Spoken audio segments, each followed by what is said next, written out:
Wowe ushaka urugo rukora ku muhanda, umuhanda nguyu rugura makeya, umuhanda n'uyu wawubonye umuhanda, urugo rero nje kukwerekana urunguru, turuzenguruke kugira ngo ururebe.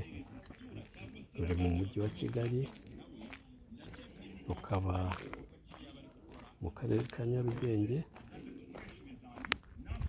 umurenge wa Mageragere.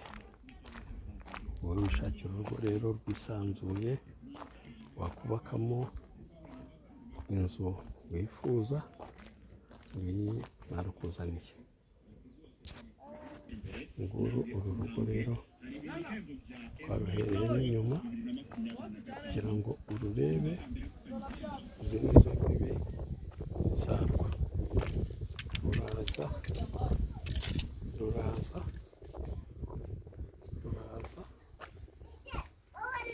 rukagarukira hano.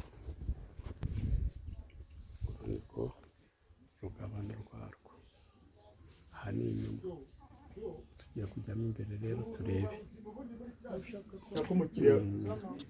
Tugiye kwinjira rero muri uru rugo nyirizina, inyuma y'aho ngaha tugiye kurwinjiramo.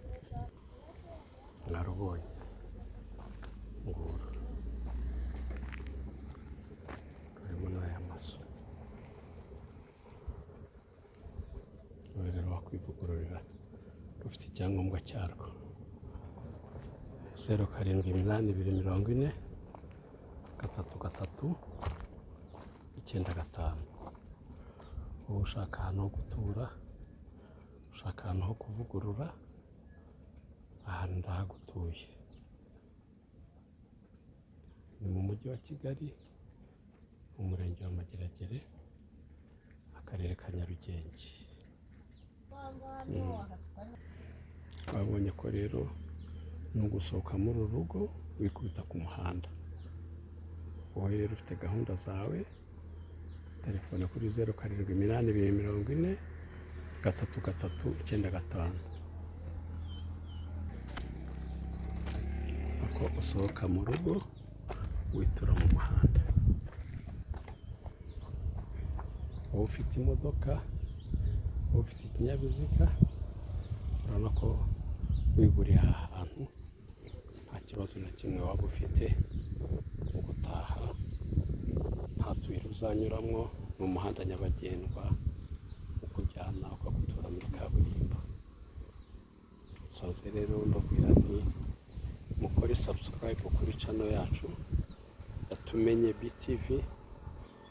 Abashaka amazu yo gukodeshwa, abashaka amazu yo kugura, abashaka ibibanza, abashaka apartement, mwese nimutugane. Nimero yacu niyo ngiyo, no kuri WhatsApp. Murakoze, makagira Imana, mugire umunsi mwiza.